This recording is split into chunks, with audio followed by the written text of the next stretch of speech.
तीन नए कृषि कानूनों के विरोध में किसान आंदोलन के 1 साल पूरे हो गए। किसान दिल्ली के बॉर्डर पर अब भी आंदोलन जारी रखने पर अड़े हुए हैं। साल भर पहले किसानों की सबसे बड़ी मांग थी तीनों कृषि कानूनों को वापस लिया जाए। प्रधानमंत्री मोदी ने किसानों की ये मांग मान ली, लेकिन अब किसानों ने एमएसपी की गारंटी की जिद ठान ली है। इसी जिद के साथ आंदोलन का 1 साल पूरा होने पर किसान दिल्ली के अलग अलग बॉर्डर पर जुटे और महापंचायत की। अलग अलग बॉर्डरों पर महापंचायत हो रही है। 26 नवंबर वही दिन है जिस दिन पिछले साल अलग अलग बॉर्डरों पे किसान आके यहाँ पे अपना डेरा जमा चुके थे। नंबर काफी तेजी से बढ़ता हुआ आपको यहाँ नजर आएगा और एक एक करके हम देख रहे हैं कि अलग अलग क्षेत्रों से, अगर गाजियाबाद की बात करें, गाजीपुर बॉर्डर की बात करें, तो यहाँ पे ज्यादातर किसान वेस्टर्न यूपी से आए हुए हैं। ये वही बॉर्डर है जो दिल्ली को वेस्टर्न उत्तर प्रदेश से जोड़ता है। लेकिन 3 नए कृषि कानून और किसानों की मांगों के बीच ये जानना जरूरी है कि देश में खाद्यान्न उत्पादन की निर्भरता से आत्मनिर्भरता की तरफ कैसे बढ़ा जाए। सन 1947 में देश की आजादी के 1.5 दशक बाद भी भारत खाद्यान्न की समस्या से जूझ रहा था। उस समय देश के सामने सबसे बड़ी चुनौती लोगों को 2 जून की रोटी मुहैया कराने की थी। उस समय देश की जनसंख्या वृद्धि दर खाद्यान्न उत्पादन दर से अधिक थी। ऐसे में अंदाजा लगाया जा सकता है कि लोगों को 2 जून की रोटी मुहैया करा पाना कितना मुश्किल था। आजादी के दौरान भारत 2 देशों में बंट गया, लेकिन इससे करीब 4 साल पहले 1943 में बंगाल में भारी अकाल पड़ा, जिससे चारों ओर भूखमरी फैल गई, जिसकी वजह से लाखों लोगों की मौत हो गई। जब आजादी के बाद देश का बंटवारा हुआ तो देश के हिस्से में 80% आबादी आई, लेकिन पहले के मुकाबले सिर्फ 75% अन्न उत्पादन आया। ऐसे में उस मुश्किल दौर में खाने पीने की चीजों की दिक्कत का होना स्वाभाविक था। लिहाजा 1947 में ही फूड ग्रेन पॉलिसी कमीशन बनाया गया, लेकिन तमाम सिफारिशों के बावजूद 1950 के दशक में खाद्यान्न के उत्पादन में गिरावट आने लगी।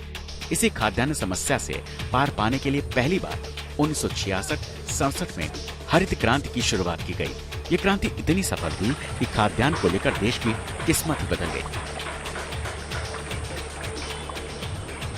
वहीं फूड कॉरपोरेशन ऑफ इंडिया यानी FCI ने भी कृषि उत्पादों की कीमतों में स्थिरता लाने की कोशिश की।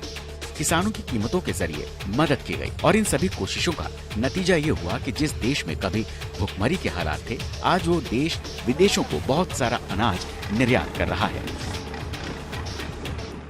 भारत या विश्व में इस मुकाम तक इसलिए पहुंचा कि इसमें गेहूं और कई फसलों के लिए सतत प्रयास किए गए और भारतीय कृषि अनुसंधान परिषद के पूसा संस्थान के द्वारा भिन्न भिन्न नई प्रजातियों का विकास किया गया।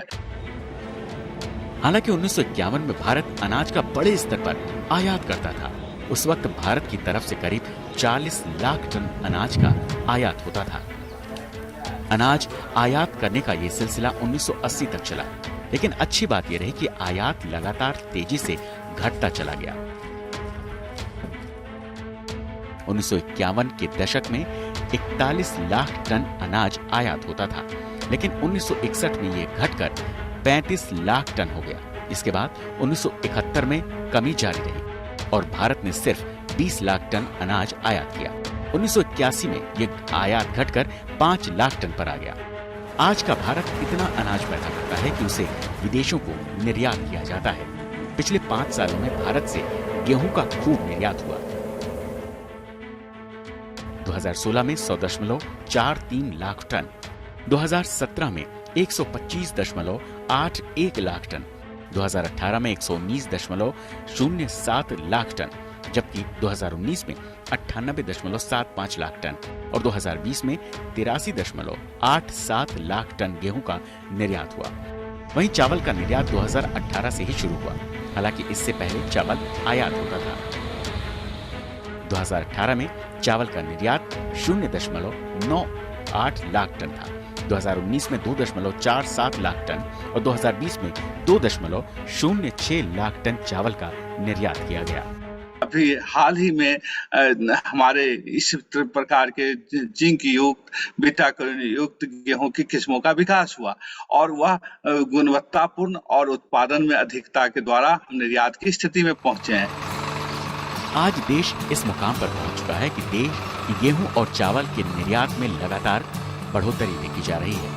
हरित क्रांति का देश पर इतना गहरा असर हुआ है, इसके बाद कृषि के क्षेत्र में कई क्रांतियां हुई और देश कृषि विकास की बुलंदियों को छूता गया। इन्हीं क्रांतियों के कारण ही देश की परंपरागत खेती में सुधार हुआ। बता दें कि इस समय भारत के कुल क्षेत्रफल के 51% भाग पर खेती की जा रही है, इसीलिए अर्थव्यवस्था की रीढ़ कृषि को कहते हैं।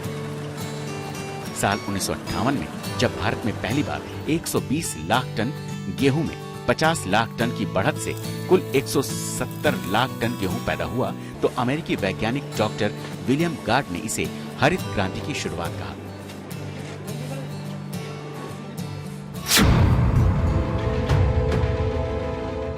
लेकिन 1943 के बंगाल अकाल को नजरअंदाज नहीं किया जा सकता। इस अकाल में करीब 30 लाख लोगों की मौत भूख से तड़प कर हो गई। मासूम भारतीयों की इस दर्दनाक मौत के पीछे तत्कालीन ब्रिटिश प्रधानमंत्री विंस्टन चर्चिल थे। एक रिसर्च में यह बात सामने आई कि चर्चिल की खराब नीतियां लाखों मौतों की जिम्मेदार है। रिसर्च बताती है कि 1943 से पहले 1873-74 के अकाल से लगभग 2.5 करोड़ लोग प्रभावित हुए थे। लेकिन तत्कालीन बंगाल के उपराज्यपाल रिचर्ड टेम्पल ने खाने का आयात कर लोगों तक पहुंचाया और बहुत लोगों की जान बचाई।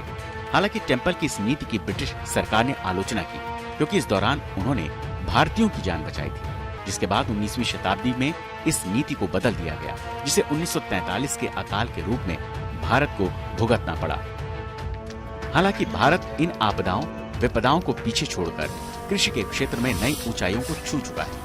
अब हिंदुस्तान न सिर्फ अपने देशवासियों का पेट भर रहा है, बल्कि दुनिया के तमाम देशों के अनाज का निर्यात कर विश्व का भी पेट पाल रहा है।